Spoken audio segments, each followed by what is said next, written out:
Soraya Rifi, moi je la connaissais pas avant d'entendre parler de son horrible agression.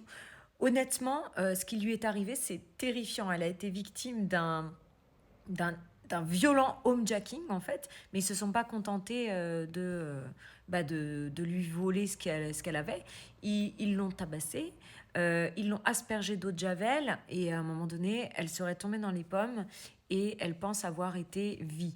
Alors il y en a qui, je vais vous dire dans cette affaire, le pire, c'est évidemment ce qui lui est arrivé, mais le pire aussi, c'est de lire les commentaires des gens sous en fait l'article qui reprend son agression, où tu as des espèces d'ordures, de déchets de l'humanité, qui en gros, sous prétexte qu'elle a un mime, alors mime, pour ceux qui savent pas, moi je savais pas ce que c'était, mais bref, c'est des trucs où ils font des photos et des vidéos de charme, je crois, un truc comme ça. Bon, bref, on s'en fout, elle fait ce qu'elle veut, c'est ses fesses. Hein.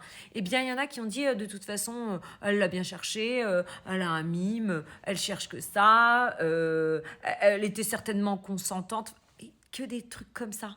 C'est à dégueuler. Je vous jure, comment aujourd'hui c'est possible de n'avoir aucune compassion pour une femme qui a vécu ce qu'elle a vécu. Elle s'est fait littéralement tabasser. Je pense qu'elle a dû voir sa vie passer devant elle. En fait, elle a dû voir sa vie défiler. Elle a certainement été vie. Donc là, évidemment, je pense qu'il y a des examens qui ont dû être faits. Et il y en a qui disent, ouais, comment ça se fait qu'elle ne sait pas si elle a été vie ou pas. Mais vous savez ce que c'est le traumatique? En fait, le cerveau occulte tout ce qui est traumatique pour que vous ne puissiez pas vous en souvenir, sinon vous ne pourriez pas vivre avec ça en fait. C'est pour ça aussi qu'il y a des victimes de vie qui portent plainte parfois des années après parce qu'elles ont une réminiscence, quelque chose qui revient par rapport à ça. Parce que leur cerveau a préféré occulter cet événement traumatique. Mais ça, les gens évidemment, tant qu'ils ne l'ont pas vécu, tant qu'ils ne savent pas ce que c'est, ils préfèrent ouvrir leur grande gueule.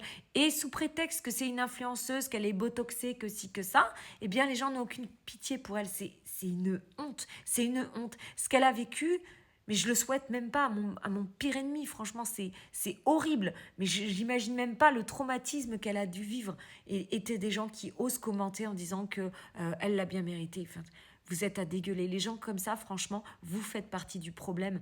Et j'espère vraiment que le karma s'occupera de vous.